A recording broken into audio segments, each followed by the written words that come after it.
भारत की आत्मा में एक ऐसी नगरी आज भी जीवित है जहां समय रुक जाता है, जहां शोर के भीतर शांति बसती है और जहां मृत्यु भी भय नहीं बल्कि मोक्ष का मार्ग बन जाती है।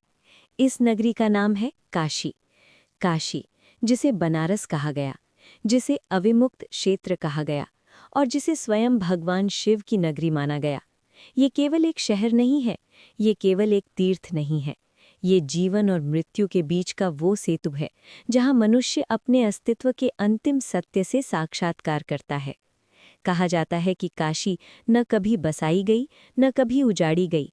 काशी स्वयं प्रकट हुई। जब सृष्टि का निर्माण हुआ तब काशी पहले से थी, और जब सृष्टि का अंत होगा तब भी काशी रहेगी, क्योंकि स्वयं महादेव यहाँ वास करते हैं।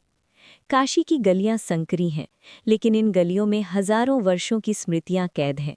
हर पत्थर कुछ कहता है, हर दीवार समय की गवाही देती है, हर मोड़ पर कोई न कोई मंदिर खड़ा दिखाई देता है। यहाँ चलते हुए ऐसा लगता है मानो आप केवल किसी स्थान पर नहीं बल्कि समय के भीतर चल रहे हों। ये नगर बाहर से जितना जीवंत है, भीतर से उतना ही स्थिर और शांत है। यहाँ की शांति को समझा नहीं जा सकता, इसे केवल महसूस किया जा सकता है। इसी काशी का हृदय है काशी विश्वनाथ मंदिर। ये वही स्थान है जहाँ भगवान शिव स्वयं विश्वनाथ के रूप में विराजमान है। सोने से दमकता हुआ शिखर केवल वैभव का प्रतीक नहीं है, वो उस दिव्य प्रकाश का संकेत है जो अंधकार में भी सत्य का मार्ग दिखाता है। यहाँ प्रतिदिन लाखों श्रद्धालु आते हैं। कोई हाथ जोड़कर मौन खड़ा रहता है, कोई आंखों में आंसू लिए प्रार्थना करता है, कोई वर्षों की थकान लेकर शांति ढूंढने आता है।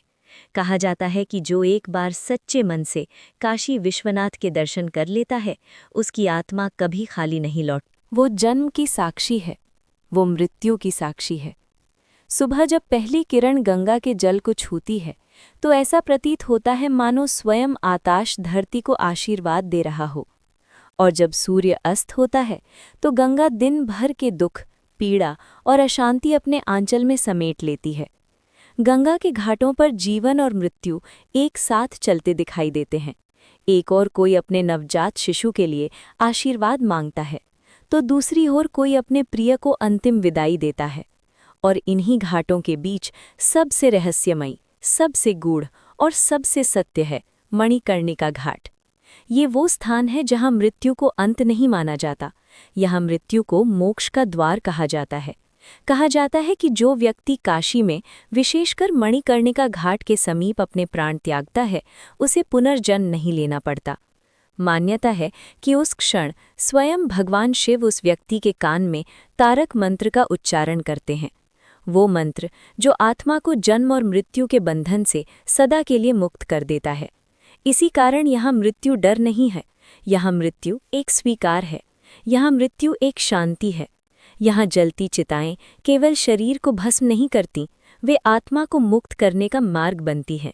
लकड़ियों की चटकती आवाज के बीच एक मौन प्रार्थना बहती रहती है कि आत्मा अब स्वतंत्र है। काशी में समय भी अलग ढंग से चलता है। यहाँ समय घड़ी की सुइयों से नहीं चलता, यहाँ समय आस्था से चलता है। यहाँ युग बदले, राज्य बदले, आक्रमण हुए, विनाश हुआ, पुनर्निर्माण हुआ, लेकिन काशी अडिग रही। क्योंकि काशी केवल एक नगर नहीं है, काशी एक विचार है, काशी एक दर्शन है। ये नगर सिखाता है कि जीवन क्षण भंगुर है, लेकिन आत्मा अमर है। ये सिखाता है कि मृत्यु से डरना नहीं चाहिए, क्योंकि मृत्यु के बाद भी यात्रा समाप्त नहीं होती, वो यात्रा मोक्ष की ओर जाती है। इसीलिए लोग यहाँ केवल जीने नहीं आते, लोग यहाँ समझने आते हैं, लोग यहाँ स्वयं को पहचानने आते हैं, लोग यहाँ मुक्त होने आते हैं। जब संध्या के समय गंगा आरती के दीप जलते हैं तो ऐसा लगता है मानो अंधकार स्वयं प्रकाश के सामने नतमस्तक हो गया हो। घंटियों की ध्वनि, मंत्रों का उच्चारण और अग्नि की लौ मिलकर एक ऐसा दृश्य रचते हैं जो मनुष्य को भीतर तक बदल देता है। उसी क्षण समझ में आता है कि काशी क्यों विशेष है, क्यों कहा जाता है कि जहाँ मृत्यु भी मोक्ष बन जाती है, क्यों कहा जाता है कि जिसने काशी को समझ लिया उसने जीवन को समझ लिया। और शायद इसी कारण सदियों से ये सत्य दोहराया जाता रहा है, काशी कभी नष्ट नहीं होती, काशी कभी समाप्त नहीं होती, क्योंकि काशी स्वयं शिव है, और जहाँ शिव है वहाँ अंत नहीं, वहाँ केवल मोक्ष है।